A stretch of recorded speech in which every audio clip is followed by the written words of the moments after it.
मुखं करोति वाचालं पंगुं लंघायते गिरिं यत्कृपातमहं वन्दे श्रीगुरुं दीनतारिणम्। हरे कृष्ण। श्रीमद् भागवतम स्कंध तिसरा अध्याय 25वा भक्तिमय सेवेचे महात्म्य श्लोक नंबर 3।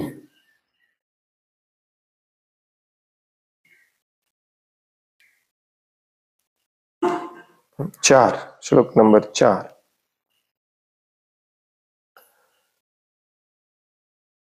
सूत उवाच द्वैपायन सखा तु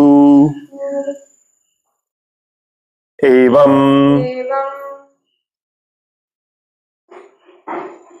मैत्रेयो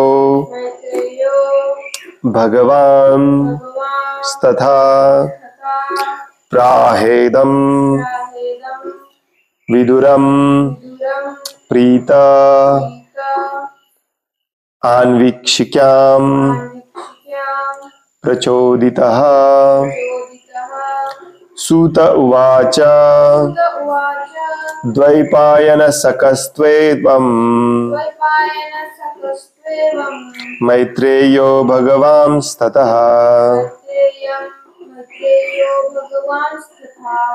प्राहेदं विदुरं प्रीत आन्वीक्षिक्यां प्रचोदितः। सूत उवाच द्वैपायनसखस्त्वेवं मैत्रेयो भगवांस्तथा प्राहेदं विदुरं प्रीत आन्वीक्षिक्यां प्रचोदितः। सूत उवाच द्वैपायनसखस्त्वेवं मैत्रेयो भगवांस्तथा प्राहेदं विदुरं प्रीत आन्वीक्षिक्यां प्रचोदितः।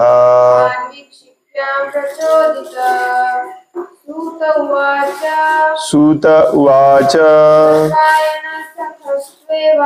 द्वैपायनसखस्त्वेवं मैत्रेयो भगवांस्तथा प्राहेदं विदुरं प्रीत आन्वीक्षिक्यां प्रचोदितः। सूतः उवाच श्री सूत गोस्वामी म्हणाले द्वैपायन सखः व्यासदेवांचे मित्र तू नंतर एवं अशा रीतीने मैत्रेय मुनी भगवान पूज्य तथा त्याप्रमाणे प्राह बोलू लागले इदम हे विदुरम विदुरांना प्रीतः प्रसन्न होऊन आन्वीक्षिक्यां दिव्य ज्ञानाविषयी प्रचोदितः पृच्छा केल्यावरून। भाषांतर श्री सूत गोस्वामी म्हणाले अतिसामर्थ्यशाली मैत्रेय ऋषी व्यासदेवांचे मित्र होते। विदुरांनी दिव्य ज्ञानाविषयी केलेल्या पृच्छेने प्रोत्साहित आणि प्रसन्न झालेले मैत्रेय मुनी पुढील प्रमाणे बोलू लागले।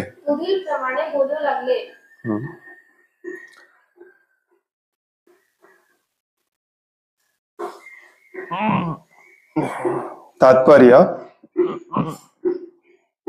पृच्छक आणि वक्ता दोघेही जेव्हा अधिकृत असतात तेव्हा प्रश्नोत्तरांचे आदान प्रदान अत्यंत समाधानकारकपणे होते. म्हणजेच काय, श्रवण करणारा त्याला म्हटलं जातं पृच्छक आणि जो सांगत असतो त्याला म्हटलं जातं वक्ता. हे दोघेही जेव्हा अधिकृत असतात तेव्हा प्रश्नोत्तराचे आदान प्रदान अत्यंत समाधानकारक होते.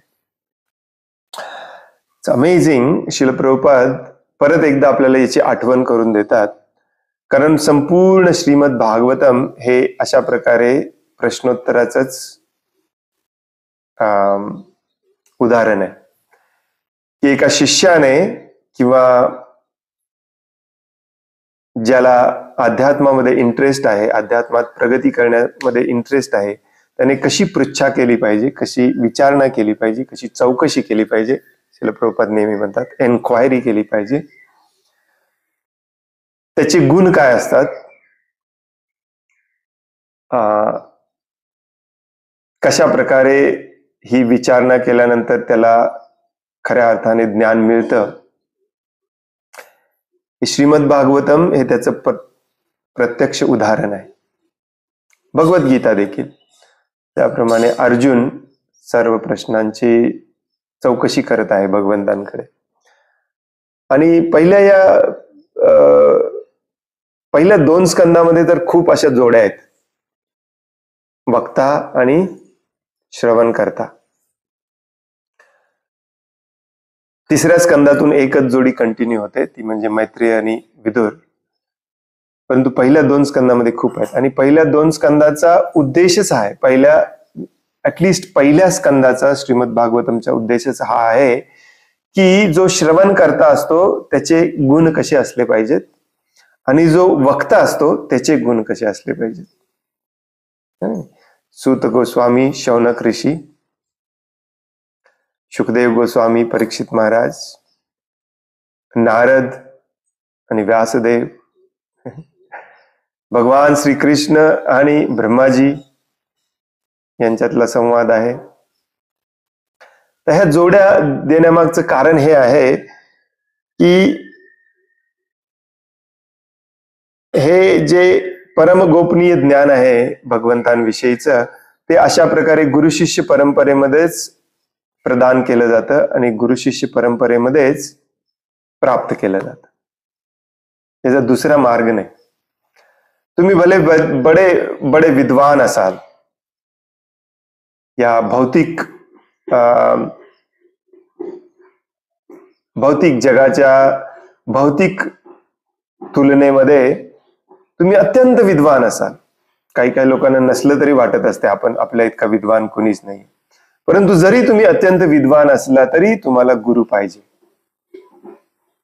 गुरु पाहिजे, त्याच्याकडून रोज नित्य नियमाने श्रवण केलं पाहिजे, चौकशी केली पाहिजे. सगळ्यात महत्वाचं म्हणजे इन्क्वायरी केली पाहिजे, प्रश्न विचारले पाहिजे. आणि हे प्रश्न कसे विचारले पाहिजेत याचंच हे उदाहरण आहे. हे सगळ्या जोड्यांमध्ये परफेक्टली प्रश्न कोण विचारतं? शौनक ऋषी विचारतात. पहिल्या स्कंदापासून एक अख्खा अध्याय आहे पहिल्या स्कंदाच्या शेवटी. त्याचं नावच आहे परीक्षित महाराजांचे प्रश्न.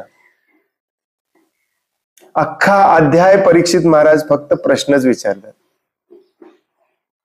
आणि ते प्रश्न देखील समजावून घेण्यासारखे आहेत आपल्यासारख्या व्यक्तीला. हे प्रश्न विचारले कसे पाहिजेत, कोणत्या प्रकारचे प्रश्न विचारले पाहिजेत, कोणत्या प्रकारची खऱ्या अर्थाने चौकशी केली पाहिजे. नाहीतर बोलायला भरपूर विषय आहेत आपल्याकडे, हो की नाही?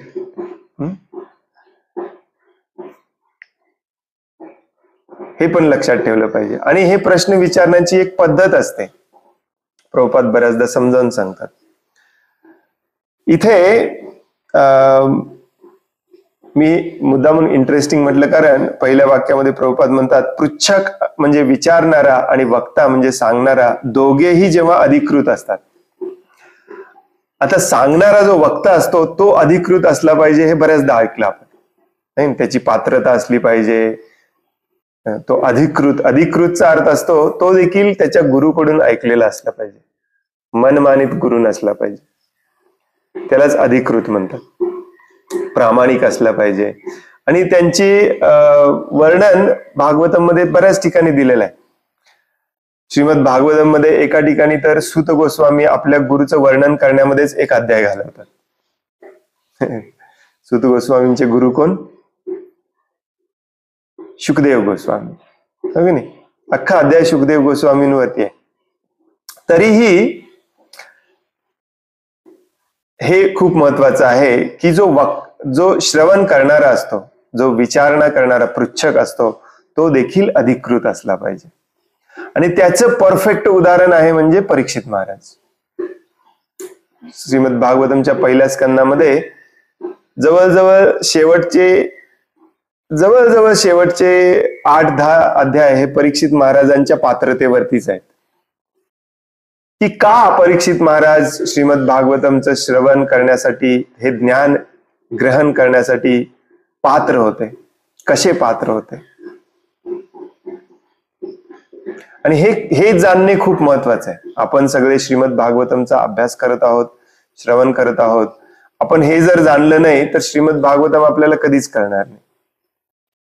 तर ही जी एक प्रकारची विनम्रता असते, जी शौनक ऋषींमधून दिसून येते, परीक्षित महाराजांमधून दिसून येते, मैत्रेय आणि विदुर यांच्या संवादामध्ये विदुरजींकडून दिसून येते, ती विनम्रता एका शिष्याच्या अंगी असणे अत्यंत महत्वाचे आहे. त्याचबरोबर कसं तुम्हाला परीक्षित महाराज हे सम्राट होते, परंतु कसे प्रश्न विचारतात बघा ते. विदुरजी ऍक्च्युली तसं बघायला गेलं तर विदुर हे मैत्रेय ऋषींपेक्षा महान भक्त होते, परंतु त्यांनी फक्त उद्धवनी सांगितलं की मैत्रेय ऋषी देखील भगवान श्रीकृष्ण हे जग सोडून जाताना तिथे उपस्थित होते आणि मैत्रेय ऋषींना आणि मला दोघांना मिळून भगवान श्रीकृष्णांनी तुमच्याबद्दल उपदेश दिलेत. या एका गोष्टीसाठी विदुरजी मैत्रेय ऋषींचे शिष्य झाले आणि अतिशय विनम्रपणे म्हणाले, मला कृपया सांगा भगवंतांनी काय सांगितलं.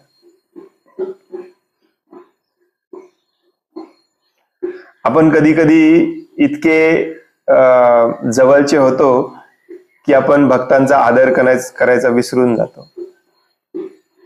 मुळातच आपल्या मनामध्ये ही भावना असते की माझ्या इतकं कोणालाच येत नाही, माझ्या इतकं श्रेष्ठ कुणीच नाही. आणि मग हा जो संबंध असतो तो विसरून जातो आपण. मग जिथे मत्सराचा, द्वेषाचा किंवा अभिमानाचा दंभ ज्याला म्हटलं जातं, थोडासा लवलेश जरी निर्माण झाला तर तिथे ज्ञानाचं ट्रान्सफर होत नाही. हे महत्वाचा मुद्दा आहे याच्यामध्ये. म्हणून प्रभुपाद इथे म्हणतात, जिथे पृच्छक आणि वक्ता दोघेही जेव्हा अधिकृत असतात तेव्हा प्रश्नोत्तरांचे आदान प्रदान अत्यंत समाधानकारकपणाने होते. मजेची गोष्ट तुम्हाला भगवद्गीतेमध्ये आणि इथेही आढळेल की मध्ये मध्ये हे प्रश्न येतात, प्रश्न विचारले जातात आणि हे पाहिजेत. जो वक्ता असतो त्याला देखील खूप आनंद होतो प्रश्न विचारले. ज्याला प्रश्न विचारल्यावर आनंद होत नाही, समजायचा हा बोगस आहे. त्याला कधी ज्ञान द्यायची इच्छाच नव्हती. Very important. आणि पहिली गोष्ट म्हणजे अशा प्रकारची विनम्रता असली पाहिजे, प्रामाणिकपणा असला पाहिजे. दुसरी गोष्ट प्रभुपाद पहिल्या स्कंदामध्ये सांगतात, शौनक ऋषी जिथे प्रश्न विचारत असतात तिथे, ती म्हणजे आतुरता असली पाहिजे, ईगरनेस, की मला भगवंतांबद्दल जाणून घ्यायचंय. जसं कालच्या श्लोकामध्ये देखील शौनक ऋषी म्हणत होते, मला अजून पुढे सांगा. कपिलदेव आले, कपिलदेव आणि कर्दम मुनी यांच्यातला संवाद झाला. ब्रह्मदेव येऊन बोलून गेले. आता कर्दम मुनींनी घर सोडलं. आम्हाला पुढे कपिलदेवानी काय सांगितलं सांगा, पटकन सांगा, आम्हाला ऐकायचंय, मला जाणून घ्यायचंय. हा ईगरनेस असला पाहिजे, ही उत्सुकता असली पाहिजे. आणि ह्या इगरनेस, उत्सुकता कशातून निर्माण झालेली असली पाहिजे? आपल्या जिज्ञासेतून निर्माण झालेली असली पाहिजे. ही जिज्ञासा खूप गरजेची आहे. जिज्ञासा नसेल तर बरेच लोक फालतूचे स्टाईल म्हणून प्रश्न विचारतात बघा.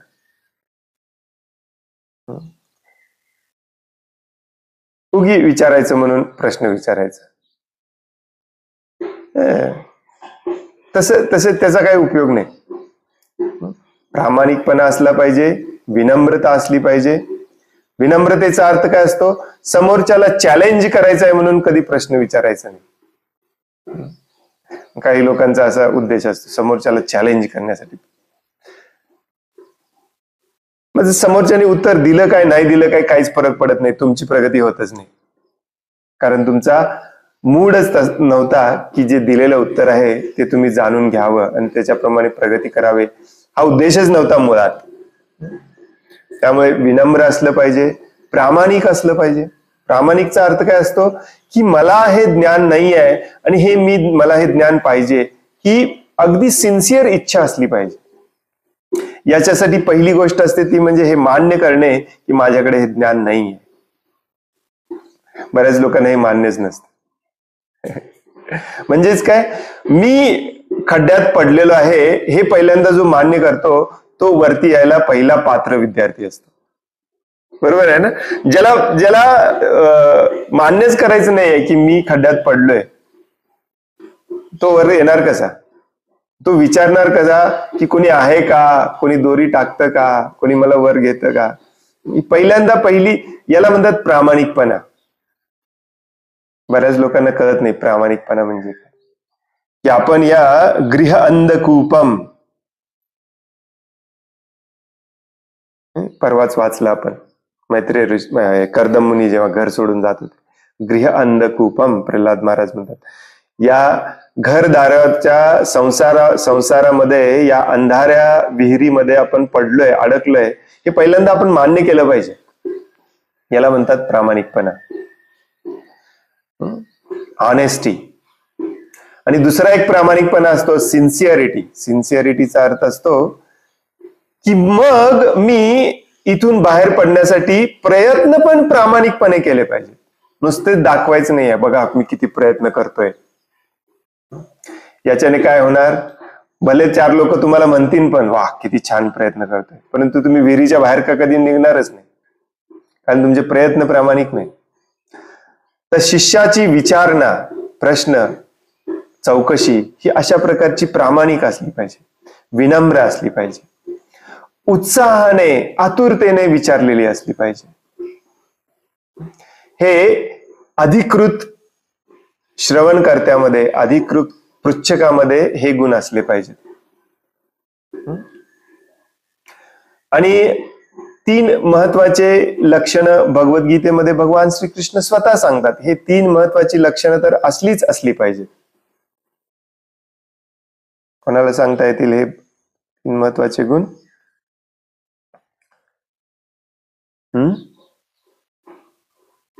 फेमस श्लोक आहे भगवद्गीतेमध्ये. हे 2 का दिलेत?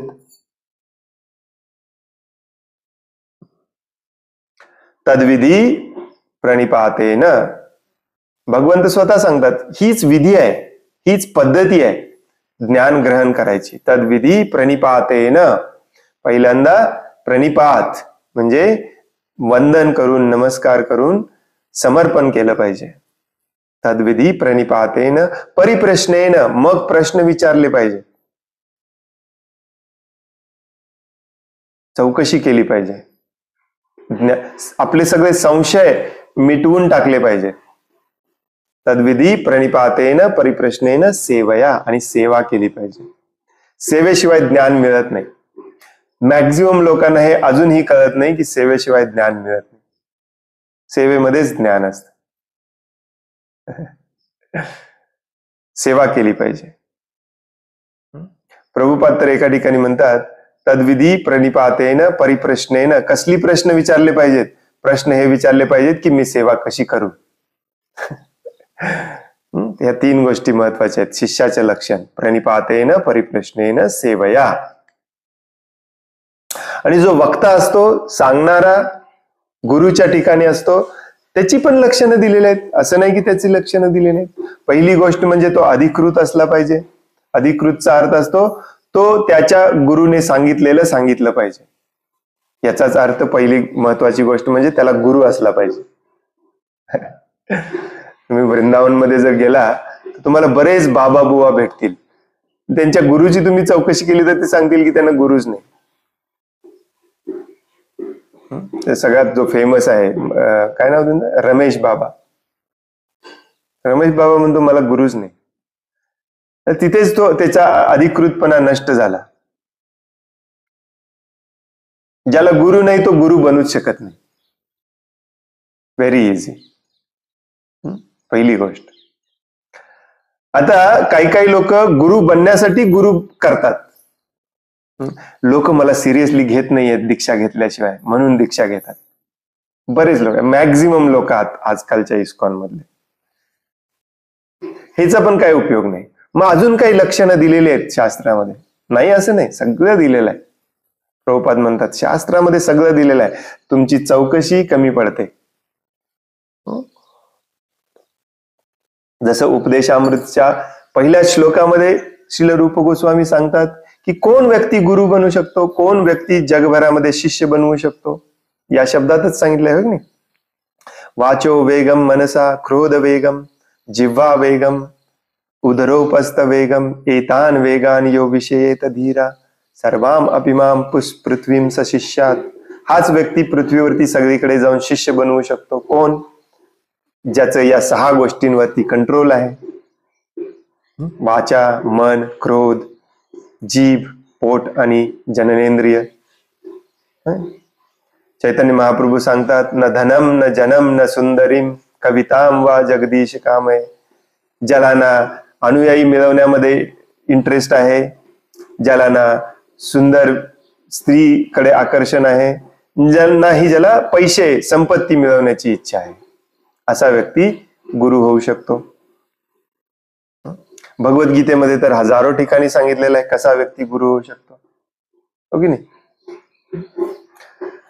तर हे वाक्य खूप महत्वाचं आहे. साधं वाटेल तुम्हाला वाक्य, परंतु भागवतमच्या पहिल्या 3 स्कंदामध्ये ऍक्च्युली ह्या वाक्याला जास्त महत्व आहे. पहिला स्कंद तर याच्यासाठीच आहे, गुरु आणि शिष्य हे कसे असले पाहिजेत, यांच्यातला संबंध कसा असला पाहिजे, तिथेच भागवतमचं आदान प्रदान होतं. हे एस्टॅब्लिश करण्यासाठीच श्रीमद भागवतमचा पहिला स्कंद आहे. बरेच जोड्या आहेत अशा. पांडव सगळे जातात भीष्मदेवांकडे, म्हणतात आम्हाला उपदेश द्या. अगेन वक्ता श्रवण करता, वक्ता श्रवण करता. त्यांचे लक्षणं, त्यांचे गुण, त्यांचा उत्साह कसा असला पाहिजे, मगच तुम्हाला भागवतम कळतं. आणि भागवतम समजलं तरच भगवान कळतात, कारण भागवतमच भगवान आहे.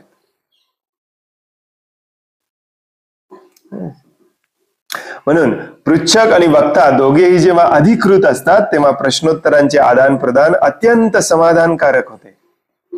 अत्यंत समाधानकारक. या ठिकाणी मैत्रेय ऋषींना अतिसामर्थ्यशाली ऋषी अर्थात भगवान असे संबोधण्यात आले आहे. भगवान हा जो शब्द आहे तो बऱ्याचदा जे अतिसामर्थ्यशाली असतात, सर्वोत्कृष्ट असतात, त्यांच्यासाठी वापरला जातो. भगवान ब्रह्माजी, भगवान शिवजी, बऱ्याचदा आपण ऐकले हो की नाही. कर्दम मुनींना भगवान म्हणून उद्देशलेला आहे. नारद मुनींना बऱ्याचदा भगवान म्हणून म्हटलं जातं. याचा अर्थ ते भगवान होत नाहीत, परंतु आपण कसं एखाद्याला मान देण्यासाठी मोठा शब्द वापरून बोलतो की नाही कधी कधी, तसं आहे ते.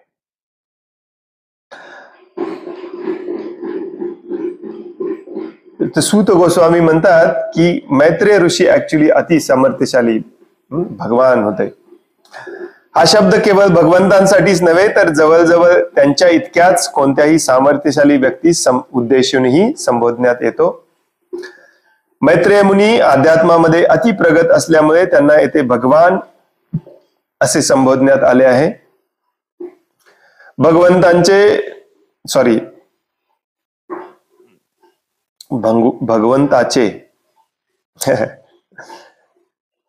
बऱ्याच ठिकाणी भगवंतांना एकेरी शब्दामध्ये उद्देशून बोललेलं आहे. It's very bad. 100% ठिकाणी ब्रह्म आणि परमात्मा बद्दल तर एकेरी शब्दामध्येच भाषांतर केलेलं आहे मराठीमध्ये. भगवंतांबद्दल पण बऱ्याच ठिकाणी केलेलं आहे. भगवंताचे नाही, भगवंतांचे साहित्यिक अवतार असणाऱ्या द्वैपायन व्यासदेवांचे ते मित्र होते. व्यासदेव हे देखील भगवंतांचे अवतार होते, ज्यांनी ही भगवद्गीता साहित्य रूपामध्ये आणण्याचं कार्य केलं. भगवद्गीता, भागवतम, वेद सगळं काही, म्हणून त्यांना साहित्यिक अवतार म्हटलं जातं. तर त्या द्वैपायन व्यासदेवांचे मैत्रेय ऋषी हे मित्र होते. विदुरांनी विचारलेल्या प्रश्नांवर मैत्रेय मुनी अत्यंत संतुष्ट झाले, कारण ते प्रश्न एका प्रमाणित व प्रगत भक्ताचे होते. प्रमाणित आणि प्रगत भक्त, प्रश्न विचारण्याची पण पात्रता असते, त्यामुळे उत्तर देण्यास ते प्रोत्साहित झाले. येस, कोणाला तरी हे जाणून घ्यायचं आहे की भौतिक जग कसं तुम्हाला अडकून ठेवलंय, इथून कसे बाहेर पडू शकता. मला कोणीतरी भेटला ज्याला हे जाणून घ्यायचं आहे, त्यामुळे सांगणाऱ्याला पण खूप आनंद होतो. समान मानसिक प्रवृत्तीच्या भक्तांमध्ये दिव्य कथांविषयी चर्चा सुरू असते, तेव्हा त्यांच्यामधील प्रश्नोत्तरे अत्यंत फलदायक आणि प्रोत्साहित करणारी असतात. इंटरेस्टिंगली बघा, आपल्या सगळ्या भक्तांना राधा राणी, गोपी याच्यामध्ये खूप इंटरेस्ट आहे. हे सगळं ऐकण्यामध्ये खूप इंटरेस्ट आहे. ह्याच्यातलं काहीच ऐकण्यामध्ये इंटरेस्ट नाही. विदुरजी मैत्रेय ऋषींना काय म्हणाले, मैत्रेय ऋषींनी उत्तर काय दिलं, अजिबात इंटरेस्ट नाही आपल्याला. परंतु खऱ्या अर्थाने खरी चर्चा अशा भक्तांमध्येच होत असते. आणि म्हणून मी परवा पण एकदा म्हणालो बघा, आणखीन आणखीन एक गुण असतो पृच्छकाचा, श्रवण करणाऱ्याचा, की त्याने कसले प्रश्न विचारले पाहिजेत हे त्याला माहिती पाहिजे. जसं प्रभुपाद एकदम चेन्नईला गेले होते एका शेठजीच्या घरी, तो शेठजी कंटिन्युअसली रोज, मला थोडंसं राधाराणींबद्दल सांगा ना, आम्हाला थोडंसं राधाराणींबद्दल सांगा ना, आम्हाला रासलीलेबद्दल सांगा ना. प्रभुपादांनी एक शब्द सांगितला नाही. आपण पण त्याच लेवलचे निर्लज्ज आहोत सध्या. ऍक्च्युली सध्या सगळीकडे हेच चालू आहे. विदुरजी जेव्हा मैत्रेय ऋषींना पहिल्यांदा भेटतात, उद्धवनी त्यांना सांगितलेलं होतं की भगवान श्रीकृष्ण जेव्हा हे जग सोडून जात होते, तेव्हा विदुरजी तुमची आठवण काढून गेले. विदुरजी लगेच आतुर होतात, काय बोलले. उद्धवजी म्हणतात, नाही, तेव्हा मैत्रेय ऋषी पण तिथे उपस्थित होते, तेव्हा तुम्ही त्यांनाच विचारा, कारण ते माझ्यापेक्षा सिनियर आहेत. ते असताना मी बोलणे चुकीचं आहे. ते येतच आहेत इकडे. मैत्रेय ऋषी येतात. विदुरजी पहिला प्रश्न काय विचारतात, सुखानी कर्मानी करोति लोका. या भौतिक जगामध्ये प्रत्येक जीव सुखाच्या मागे लागलेला आहे, परंतु मला असं सगळीकडे दिसून येतं की एकालाही सुख मिळत नाही. हे मैत्रेय मुनी, भगवान श्रीकृष्ण याबद्दल तुम्हाला काय सांगून गेले का? याच्यावर उपाय काय आहे? हे असं का होतंय? हा प्रश्न विचारला मैत्रेय ऋषींनी. विदुरांनी. ऍक्च्युली उद्धव त्यांना सांगून गेलाय की भगवान श्रीकृष्ण हे पृथ्वी सोडून जाताना विदुरजी तुमची आठवण काढून गेले. विदुरजी तेव्हा थोडस उत्साहित पण झाले, अरे माझ्याबद्दल बोलले, काय बोलले. परंतु जेव्हा ज्यांच्याकडून ऐकायचं होतं ते जेव्हा समोर आले, तेव्हा त्यांच्या तोंडातून शब्द हा आला की या जगात सगळे सुखाच्या मागे लागलेले आहेत, परंतु एकालाही मिळत नाही. ही जरा भानगड प्लीज मला समजावून सांगा. असे प्रश्न विचारले पाहिजे. अशा प्रश्नातच आपली प्रगती आहे. अशा प्रश्नामुळेच आपली प्रगती होणार आहे. विदुरजींनी हे पण विचारलं नाही की भगवान श्रीकृष्णांनी माझ्याबद्दल काय बोललं, मला चांगलं म्हटलं का मला वाईट म्हटलं, माझी प्रशंसा केली का, मला काय म्हटलं, मी ग्रेट आहे म्हटलं का? अजिबात नाही. ऑफकोर्स विदुरजी महान भक्त आहेत, ते तरी असले प्रश्न कधीच विचारणार नाहीत जे दंभ अहंकारामध्ये असतील. परंतु विदुरजींनी असे पण प्रश्न विचारले नाहीत की भगवान श्रीकृष्ण द्वारकेमध्ये आपल्या 16,008 पत्नींबरोबर काय काय लीला केल्या आम्हाला जरा समजावून सांगा, आम्हाला जरा या लीला सांगा. गोप गोपींबरोबर भगवान श्रीकृष्णांनी काय काय लीला केल्या आम्हाला जरा समजावून सांगा. विदुरजींना इंटरेस्टच नव्हता हे सगळं ऐकण्यामध्ये, असं वाटतंय आपल्याला, हो की नाही? आपल्याला तर रिपीटेडली सांगितलं जातं की भगवंतांच्या कथा, भगवंतांच्या लीला ऐकल्या पाहिजेत, भगवंतांच्या कथा ऐकल्या पाहिजेत, भगवंतांच्या लीला ऐकल्या पाहिजेत. आणि आपल्याला फक्त या लीलांमध्येच इंटरेस्ट आहे. भगवंतांनी ही सृष्टी कशी निर्माण केली हे सांगायला सुरुवात केलं मैत्रेय ऋषींनी.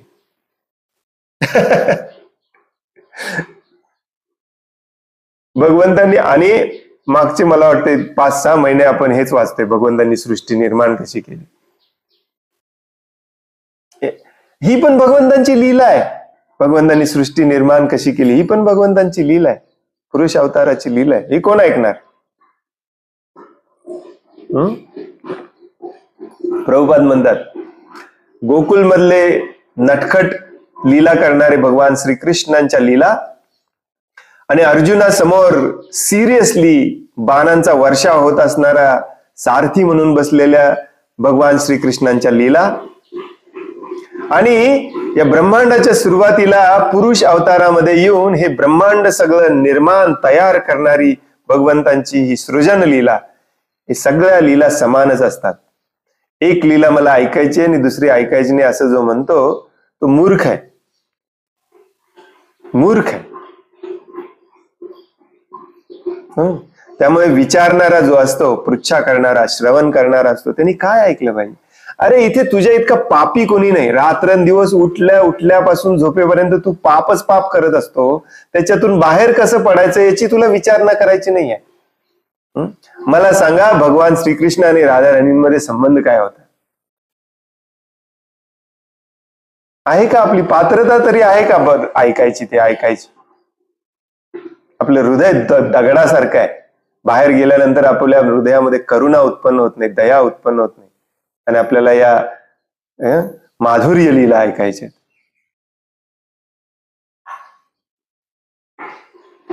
कशी विचारणा असली पाहिजे, इट्स व्हेरी इम्पॉर्टंट. तुम्ही बघा, तुम्हाला वाटत असेल मी तुम्हाला काय खोटं सांगतोय काय? जिथे मैत्रेय विदुर संवाद पहिला अध्याय सुरू होतो, पहिल्या श्लोकामध्ये विदुरजी विचारतात, सुखानि कर्माणि करोति लोका. या जगामध्ये सगळे सुखाच्या मागे लागलेले आहेत, परंतु एकालाही मिळत नाही. मला हे जाणून घ्यायचंय, का मिळत नाही? याच्याबद्दल भगवंतांनी काय सांगितलं असेल तर प्लीज मला सांगा. आणि त्याचं उत्तर म्हणून आता आज 4-5 महिने झाले आपण ऐकतोय, त्याचं उत्तर म्हणून मैत्रेय ऋषी हे सगळं सांगतात. हो की नाही? व्हेरी इम्पॉर्टंट, लक्षात घ्या. हे लक्षात ज्याच्या येतं, आणि हे आपले जे मूर्ख आहेत त्यांना लक्षात आणून पण द्या. आणखीन एक याचं परफेक्ट उदाहरण आहे व्यासदेव. व्यासदेवांनी वेद लिहिले, वेदांचे 4 प्रकार लिहिले, रामायण लिहिला, महाभारत लिहिला, ब्रह्मसूत्र लिहिली. ब्रह्मसूत्र कोणाला समजणार नाहीत म्हणून त्याच्यावरती भागवतम लिहिण्याआधी ते व्याकुळ झाले होते की काहीतरी चुकतंय, काहीतरी चुकतंय. त्यांचे गुरु आले, नाही, नारद मुनी आले. नारद मुनींनी त्यांना झाडलं अक्षरशः. गुरुचं कामच असते झाडणे. For your kind information. इथे व्यासदेव हे भगवंतांचे अवतार आहेत, नारद मुनी हे भगवंतांचे भक्त आहेत, परंतु या भौतिक जगामध्ये त्यांचा संबंध उलटा आहे. नारद मुनी गुरु आहेत, व्यासदेव शिष्य आहेत, त्यामुळे नारद मुनींना पूर्ण अधिकार आहे झाडायचा. अक्षरशः झाडून काढलं. मूर्ख म्हणाले, सगळ्या वेदांचा सार आहे भगवान श्रीकृष्णांना जाणणे, त्यांच्याबद्दल लिहायचं सोडून इकडचं तिकडच लिहित बसलाय सगळं. तुला काय वाटतंय की नाही? त्यांच्याबद्दल कोण लिहिणार? व्यासदेव काय म्हणाले? Sorry sorry sorry sorry sorry, त्यांच्याबद्दल मी लिहायला सुरुवात करतो. बरोबर आहे ना? एवढं बेसिक आपल्याला माहिती आहे. मग नारद मुनी निघून गेले, व्यासदेव लिहायला बसले आणि लिहिले काय? ही सृष्टी निर्माण कशी झाली. है नाही. आता 2 वर्ष झालं आपण व्यासदेव सृष्टी निर्माण कशी झाली हेच वाचतोय. मग व्यासदेव काय मूर्ख होते का? त्यांना डायरेक्टली रासलीला लिहिता आली नसती? राधा राणींबद्दल लिहिता आलं नसतं? 7, 8, 9, 10 वेळेला हे सृष्टी निर्माण कशी झाली हेच रिपीट होतंय. अजूनपर्यंत आपण तेच वाचतोय, सृष्टी निर्माण कशी झाली.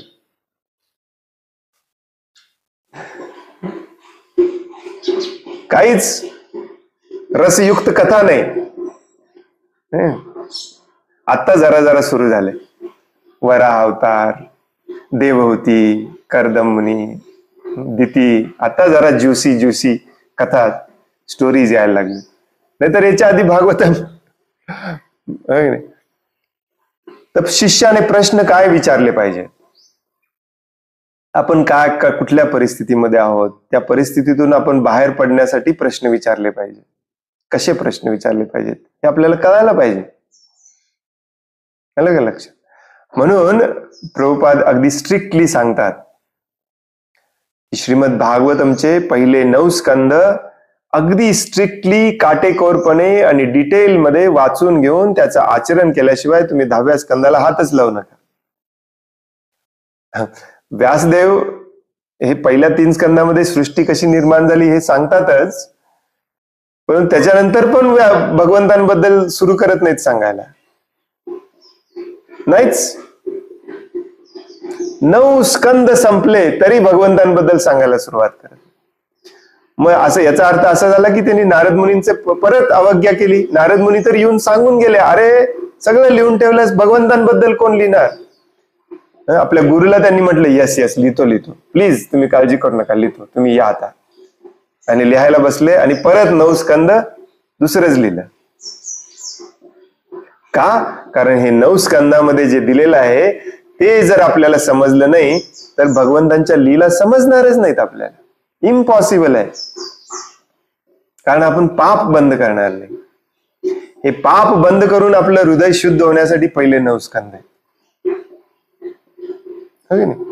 त्यामुळे हे पृच्छक म्हणजे विचार न करणारा, श्रवण करणारा आणि वक्ता, हे दोघांची पात्रता जेव्हा परफेक्ट असते, आणि ह्या सगळ्या जोड्या परफेक्टच आहेत. नारद, व्यासदेव, शौनक, सूत गोस्वामी, परीक्षित महाराज, शुकदेव गोस्वामी, हो की नाही, ब्रह्माजी, भगवान ब्रह्माजी, नारदजी, मैत्रेय, विदुर, बरोबर आहे ना? हे सगळं परफेक्ट जोड्या आहेत. म्हणून हे सगळं परफेक्ट. आणि या जोड्यातला संबंध, हे वाचणे, हे श्रवण करणे म्हणजेच भागवतम आहे. भगवंत आणि भगवंतांचा शिष्य यांच्यातला संबंध काय असतो, त्यातला रस जाणून घेणे म्हणजेच भागवतम आहे. हा रस जाणला पाहिजे. त्यामुळे आपण देखील अशा प्रकारचं पृच्छक झालं पाहिजे. आपण देखील अशा प्रकारचा वक्ता पण झालं पाहिजे. हीच भगवंतांची सेवा आहे. कोर्स पहिल्यांदा पृच्छक झालं पाहिजे, मग वक्ता झालं पाहिजे. त्यामुळे समान मानसिक प्रवृत्तीच्या भक्तांमध्ये दिव्य कथांविषयी चर्चा सुरू असते तेव्हा त्यांच्यामधील प्रश्नोत्तरे अत्यंत फलदायक आणि प्रोत्साहित करणारी असतात. त्यामुळे आपण देखील शौनक ऋषींप्रमाणे आतुर असलं पाहिजे की पुढे काय सांगतायत मैत्रेय ऋषी, मैत्रेय मुनी काय सांगणार आहेत, देवहूती आणि कपिल देवांबद्दल सांगणार आहेत. मला जाणून घ्यायचंय कपिल देव काय सांगणार आहे. अजून एक जोडी येते बघा आता, कपिल देव आणि देवहूती, ही पण जोडीच आहे. देवहूतीचे प्रश्न पण बघा आता कसे विचारते देवहूती प्रश्न. देवहूती पण विचारत नाही कपिल देवांना, मला जरा रासलीला समजावून सांगा. देवहूती विचारते, काय भानगड आहे, मी का अडकलो इथे, कसं बाहेर पडायचं इथून. तर हे शिकणं खूप गरजेचं आहे, हे शिकणं खूप महत्वाचं आहे. हरे कृष्ण.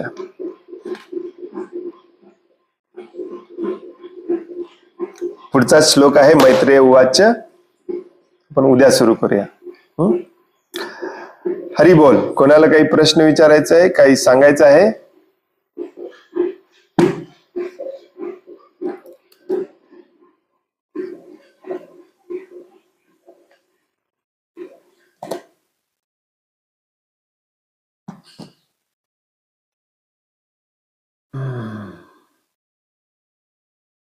कोणाला काही पृच्छा करायची आहे?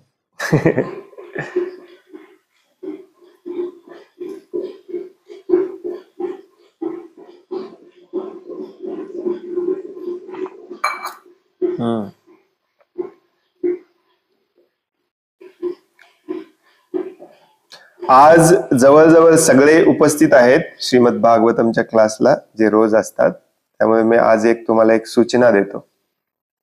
भागवतमचा क्लास खूप सिरियस घेतला पाहिजे. भगवद्गीतेच्या क्लासमध्ये आम्ही खूप सूट देतो. उशिरा येऊ नका, नंतर रेकॉर्डिंग ऐका, काही प्रॉब्लेम नाही. परंतु भागवतमच्या क्लासला आपली उत्सुकता ही आपले भागवतम समजावून घेण्यासाठी मूळ पात्रता असते. त्यामुळे वेळेवर येत जावा, रेग्युलरली येत जावा.